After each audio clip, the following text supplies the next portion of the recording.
Hi everyone, this is Joseph, and today's video we're going to be focusing on how to build a law firm.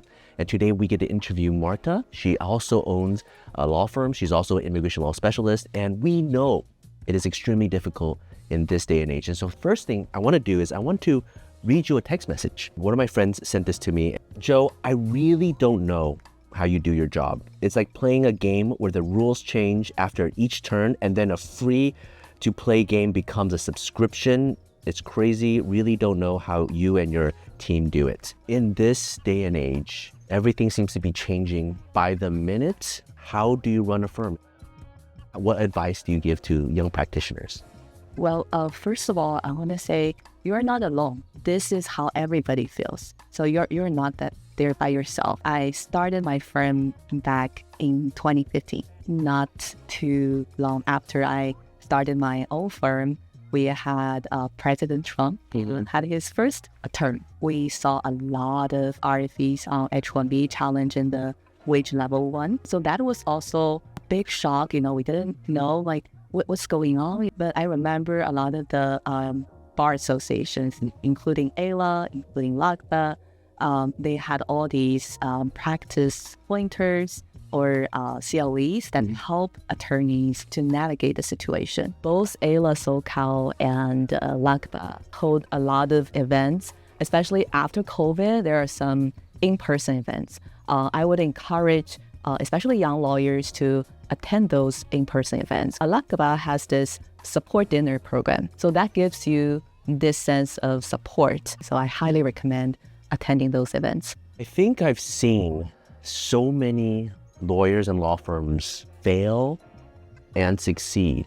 The defining characteristic of the ones that really made it through are the ones that don't quit and pick their own lane and adjust. Because so many people like succeed in different ways. Some people, they were able to go fully remote during COVID. Somebody goes fully into media, become like a TikTok star, becoming like a YouTube star, and they were able to reach clients that they've never dreamt possible. My advice to a lot of the people in our firm as well is that the opposite of what you're complaining about right now is actually your worst nightmare. So right now it's extremely turbulent, but imagine the opposite. If everything was predictable, then who would win? It would always be the big corporations who have the money to put people in power and just control everything. But because things are always changing, the big firms, the small firms, the medium firms, the clients, everybody is navigating this together in a way that we don't know what's going to happen. So we're all on the same team. It is a crazy time, but if you quit, if you fold and you say, I'm not going to do this anymore, well, then it ends. Not to say pivoting is bad, right? Some of our staff became USCIS officers, became customs officers, went to work for the consulate. That's okay. But quitting, saying, no, this is just too crazy for me, and you don't do it, then you give the game up to basically everybody else. Don't think of turbulent times as it's bad. You really find your passion, what you like to do, pick your lane, don't quit, and power through, and you will find your own success.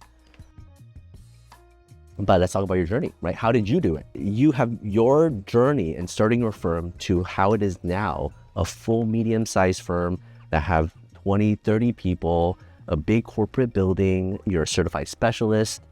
How did you do it? I'm very proud of what we have built over the years, but I would say, definitely everybody's going to have a lot of challenges as they build. Like at each level, we're going to have a new devil, right? So just remember that. Just focus on getting the solution. Just accept what's going on, and then you can focus your energy on getting a solution to it. So if I spend too much my energy just fighting, like why this is happening, like I don't think this should happen, then I may not have enough energy to look for the solution. We cannot be too comfortable with what we have been doing maybe in the past 4 years. Understand there will be changes and focus on the solution, because this is also when client needs us the most.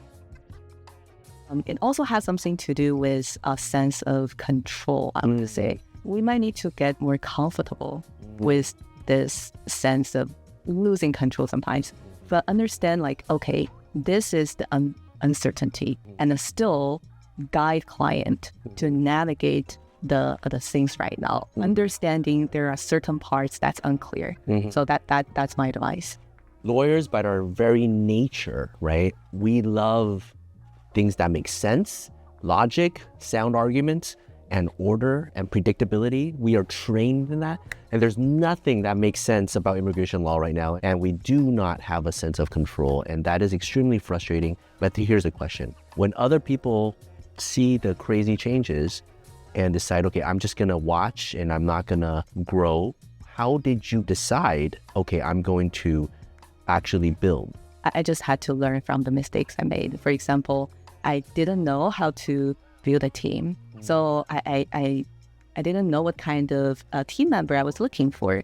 So it took me a while to understand what kind of members I want to hire for the team. So I spent a lot of time, on these HR stuff. At the time, I was very frustrated. I was like, I don't want to spend time on all these things, just give me the right person. And so I can focus on the legal practice. But over the time, I understand, if I want to be not just a lawyer, but also a law firm owner, this is part of my job. And if I have to do it, then just enjoy it. Look for ways to, find some fun in it. And also part of that is how can we train our team? That is very important we have to let the new member to understand the subject matter knowledge and also how the firm does things, like our workflow, everything. That is something very important. I spend a lot of time, doing all these trainings and building the workflow. High five. You said something that I'm actually really proud of you. A lot of law firms, a lot of law firm owners, a lot of businesses in general, and a lot of times they just say, we can't find the right person. Just can't find the right person. There's just, people these days are not like people in their old days. Everybody just wants to find the right person, like they want to buy a yogurt off the shelf, but nobody focuses on the training. And so you saying the training portion is incredibly important, and you knowing that being the law firm owner, it is part of the job. And if you want to be a law firm owner and run this practice, then you have to enjoy this process. Let me ask you about that, right? If somebody, a young practitioner, is thinking about starting their own firm and they're going to be a law firm owner, what advice would you give them, especially in this climate, right? Because now most reasonable people see, I don't know what's going to be the future. I don't know what the policies are, since everything is uncertain. How can you make a decision to hire? How do you grow in the face of uncertainty? That's really hard. That's a hard question. I'm sure a lot of business owners would face. You have to know there would be risk. If you want to have this as a risk-free decision, I cannot help you. It's about what comes first. Because I do notice for a lot of law firm owners, it's okay, I need to know for sure I have enough business to to support hiring such person, then I hire. But that's gonna be too late. At that point, you might be really overwhelmed and exhausted, or your existing staff be already too exhausted. So usually you need to kind of hire before the business can fully support a new hire. That's probably the best timing for you to hire. And then when you have a new hire, you can free yourself to do more things, like more business development. Then more case would come. I don't know, what about you, Joseph? When you hire, you should have a very clear goal of what you want for the future, not just for that individual, but for yourself and for the firm. And so sometimes it is a big investment, but you don't think in terms of 6 months, 1 year, or 3 years. You want to think really long term. And so maybe there will be a loss in revenue and profit because you made this hire. But what did that benefit the firm, right? Are you building out a brand new department? So for solos who are just starting out, the first couple hires will be a really good paralegal and learning how to build a really good system, and then finding the right partner to do a different type of case or to take over your cases. And it's arguably even easier to hire when you're small, because when you hire somebody in, they might have different skill sets and everything is needed. So it doesn't matter. You're not going to hire wrong. Maybe that you needed a secretary and they ended up not being a good secretary, but they became a good paralegal. So it doesn't matter who you hire, as long as you can use them well and they can thrive, it will be a greatly benefit. It's much harder when you already have all the capacity and then you hire somebody for one particular job and then they don't do that well. Well, now you're kind of stuck. And also, like, what are the core tasks you want to give to a person? When a solo start to hiring the first person, what do I need the paralegal to help me with? Because sometimes it's about expectation. And we might set our expectation too high, especially, you have so many things, you're jumbling among multiple things, and you just want this person can be the savior of your life. Right. That's too much expectation. Right. So we need to set a good expectation and have patience with the person. And that's hard. So Joseph, I have this question. Have you ever felt like burned out or exhausted in your practice, and how did you deal with? I think there's two levels of burnout. I try to burn myself out every day. That's one thing, right? If I can burn out at the end of the day, my battery completely goes to zero, and then I'm able to rest and sleep and come back. Maybe something I carry over from Dragon Ball, right? Like the closer you get closer to death, the stronger you come back later on. So there's that level of burnout. The second is more so the bigger level burnout where I'm facing a problem that I just cannot solve, and it's again and again, and it comes back and it bothers me. In 2016, whether or not to close down the firm or to inherit it, we're $1 million in debt. I didn't know that much. I wasn't an immigration law specialist yet. We don't have, lots and lots of clients. Our office was really small, only 3-4 people. So that was really, really scary, right? Another time was I remember I listed down all the projects I wanted to do, like everything I wanted to change about the firm and to grow. I can work my butt off 80 hours a week, accomplish one project every single week, and it will still take me about 10 years before I could finish everything I want to do. And it's just like, I'm staring into the void, like this is the future that I'm like signing up for. And moments like these just happen again and again. But I think one of the walks that I went on just right outside this office was realizing when I'm 70, when I'm 80, if I were able to travel back in time, what point in time would I want to travel back to? Would I travel back to high school, college, law school, or would it be this moment right before I actually succeed? Time traveling back to after you succeed or when you're succeeding is actually not that interesting when you have all the wealth and all the resources. It's getting to that point where, through your darkest days, that's where the glory is, right? And so kind of realizing all the struggle is what makes the win all the more interesting, right?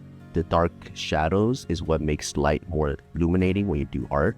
And so, as difficult that it is, these are challenges that everybody faces and you just have to tackle it. And whoever to tackle it the longest, the hardest without quitting, that's how you succeed. You just have to surround yourself with good people who are just excited to tackle these, and so I think that was some of the realizations that helped me back in 2016, 2017. And going forward, we're facing a lot of challenges now, of course, right? We're always facing different challenges at different levels. And, sometimes I look at the problems like, well, is it actually making me better, right? I'm facing a challenge. I don't know how to deal with this. It's a new situation. There's complaints, there's stress, but it's an opportunity for me to actually learn. And so when I think about it in those light, I'm becoming better. The team is becoming better. And is it fun? And if it's completely not fun and you are completely burning out and your peace is being destroyed and your health is being deteriorated, then we need an intervention. I say to my team all the time, hey, look, if you feel like you're burning out for 1 week, that's normal. That's what the profession calls for. But if you feel like you're burning out for a month, you continuously and your health is deteriorating, you need to let everybody know. And everybody needs to come and figure it out and help you. And so you just need to let the clients know, you need to let your team know, everybody needs to be transparent and help each other. And hopefully when you do, sometimes by even just saying it, already lifts half the problem. And then what's something that you think is overwhelming, after 1 weekend working on it, it's solved and you're actually back to normal, right? Sometimes it's just you need to have the right bowel movements, you need to have the right sleep, you need to eat clean, one good workout, one case solved. And suddenly you thought you were, in hell, but it turns out you just needed to go boo, right? I mean, so yeah, when you push through that again and again, you just become stronger and stronger. And, before one RFE or one case denial that you need to do a motion to reopen would stress you out. Now you can, easily handle 5 from different other law offices. And like, yeah, no problem, I can handle that. Yeah, I love it. Thank you for sharing, Joseph. Yeah. How do you do it? First, I try to more intentionally plan my day with some breaks. So before, when I allow people to access my calendar and schedule meetings for me, I just tell them, hey, try not to do back-to-back meetings for me. But then, whenever they see an open slot, they would just book it. Yeah. So I end up have a lot of back-to-back meetings, like whole day, which is very exhausting. So I intentionally just add breaks to my calendar. So those are breaks, you cannot use that. The other is to build some daily routines. I spend a few days work from home, and I have my dog coming to me, just looking at my dog in the eye, just very distressing. I do feel like for this profession, be that attorneys or paralegals or anyone working in the law firm, taking care of ourselves is very important. But the thing is, like sometimes I do know, like people intellectually knows taking care of myself is important, but they find hard to relax. Because I have heard like people telling me, oh yeah, I know, like I need to relax. Doctors told me I need to relax, but how do I relax? I have all these things, piling up. So yeah, like say for your firm, I know, you have a lot of fun events, team members get together, like film videos, do like team lunch together. And at the same time, your team members probably are faced with, these RFEs with deadlines, hard deadlines coming up. So how do you help them to kind of make a balance there to still take work seriously while having fun? And when they have fun, don't keep constantly thinking about the casework in their plate. I definitely don't think it's the company fun things that helps with the stress. In fact, some things adds to the stress, right? If you're stressed out and somebody else is just like blowing balloons next to you, you actually start a fight. The celebrations is a reminder to celebrate the wins, celebrate the success, celebrate the achievements, celebrate people and, growth. If you don't celebrate the small things, you forget about it. Humans are naturally inclined to negative things. So we just have to work extra hard to remember to celebrate the small things. So that's work. That's hard. You have to try to do that and recognize that. But how to deal with the stress is a different situation. And that is really just having an open communication within the managers and the firms. Like if somebody has an RFE, definitely, if it's stressing you out, talk to different people, right? And it's good to have different departments. Not everybody hates RFEs. Actually, there's a couple people in the firm, including myself, who love RFEs and denials. I was raised on RFEs, right? Like my only job was an RFE. Like there was no RFEs in the firm or other law firms, I wouldn't have the job, right? The only thing I get to do was when somebody gets an RFE, they know how to deal with it, they give it to me. Oh, finally I have something to do. But I can see how it stresses some people out. So you need to have different team members in the firm that likes different things and everybody open and talk about it together. So everybody needs something a little bit different. Some people need to unplug and go on 3-day weekends every once in a while to, go in nature. That's great. Some people would add so much more stress if they're in a tent with ants next to them, right? Everybody needs to find their own way and invest in that. Invest in your health, invest in working out. And so you cannot build a company and a culture where you just work everybody to death. And sadly to say, a lot of law firms naturally are like that. And so we need to have that balance in order to play the long game. But yeah, everybody has different ways to relieve their stress, and company celebrations is actually not the way to do it. But it's just it's a separate goal. Yeah, wonderful. Thank you guys for watching. Thank you for having me.